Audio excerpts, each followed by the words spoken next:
ನನ್ನ ಹತ್ರ ಚಾಲೆಂಜ್ ಮಾಡಕ್ಕೆ ಬರಬೇಡ್ರಿ MCS ಸುಧಾಕರ್ ಅವರೇ. ಅವ್ರ ಹೊಟ್ಟೆ ಮೇಲೆ ಹೊಡೆದು ಅವ್ರನ್ನ ಸರ್ವನಾಶ ಮಾಡುವಂಥ ಕೀರ್ತಿ MC ಸುಧಾಕರ್ಗೆ ಇದೆ.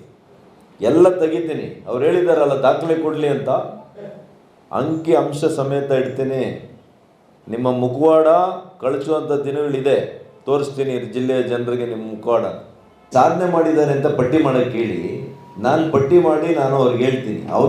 ಅವ್ರ ಸಾಧನೆ ಏನು ಅಂತಂದರೆ, ನಾನು ಮಾಡಿರೋ ಎಲ್ಲ ಕೆಲಸಗಳಿಗೆ ಹೋಗಿ ಉದ್ಘಾಟನೆ ಟೇಪನ್ನು ಕಟ್ ಮಾಡ್ತಾವ್ರೆ, ಅದೇ ಅವ್ರ ಸಾಧನೆ. ಮತ್ತು ಇಲ್ಲಿ ಬಂದಂಥದ್ದು ಚಿಕ್ಕಬಳ್ಳಾಪುರ ಜಿಲ್ಲಾ ಕೇಂದ್ರಕ್ಕೆ ಇಲ್ಲಿ ಬಂದಂಥ ಯೋಜನೆಗಳನ್ನು ಆ ಜಿಲ್ಲಾ ಉಸ್ತುವಾರಿ ಸಚಿವರಾಗಿ ಇದನ್ನು ತಗೊಂಡೋಗಿ ಚಿಂತಾಮಣಿಗೆ ಹಾಕೊಳ್ಳೋದು. ಅಲ್ಲಿ ಪರ್ಯಾಯವಾಗಿ ಇನ್ನೊಂದು ತಂದು ಆ ಜನರಿಗೆ ಕೊಡುವಂಥ ಯೋಗ್ಯತೆ ಇಲ್ಲ.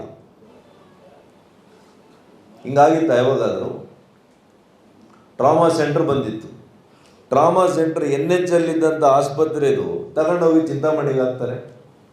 ಯಾಕೆ? ಇನ್ನೊಂದು ಟ್ರಾಮಾ ಸೆಂಟರ್ ಸ್ಟೇಟ್ದ, ಕೇಂದ್ರ ಸರ್ಕಾರದ ಯೋಜನೆ ಅದು. ನಾನು ಸಚಿವನಾಗಿದ್ದಾಗ ಮಾಡಿಕೊಟ್ಟಿದ್ದು ಅದನ್ನು ನೀವು ತಗೊಂಡೋಗಿ ಅಲ್ಲಿಗೆ ಹೋಗ್ತೀರಿ. ಮೊನ್ನೆ ನಿಮಗೆ ಗೊತ್ತಿರಲಿ, ಸರ್ಫೇಸ್ ಟ್ರಾನ್ಸ್ಪೋರ್ಟ್ದು ನಮ್ಮ ಇದರಲ್ಲಿ ಒಂದು ಹೊಸ ಕೇಂದ್ರ ಸರ್ಕಾರದ ಯೋಜನೆ ಚಿಕ್ಕಬಳ್ಳಾಪುರ ಜಿಲ್ಲಾ ಕೇಂದ್ರಕ್ಕೆ ಬಂದಿರೋದನ್ನು ಅದನ್ನೇನಾದರೂ ಮಾಡಿ ಚಿಂತಾಮಣಿಗೆ ತಗೊಂಡೋಗಿ ಅಂತ ಇದೆ.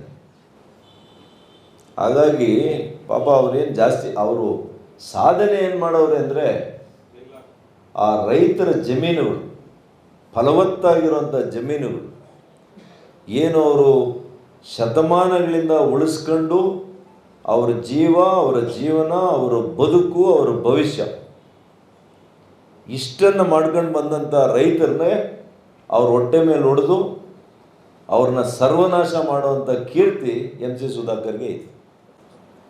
ಇಂಥ ಪಾಪದ ಕೆಲಸ ನಾನು ಮಾಡೋಕ್ಕೆ ಹೋಗಿಲ್ಲ. ಎಲ್ಲ ತೆಗಿತೀನಿ. ಅವ್ರು ಹೇಳಿದಾರಲ್ಲ ದಾಖಲೆ ಕೊಡಲಿ ಅಂತ.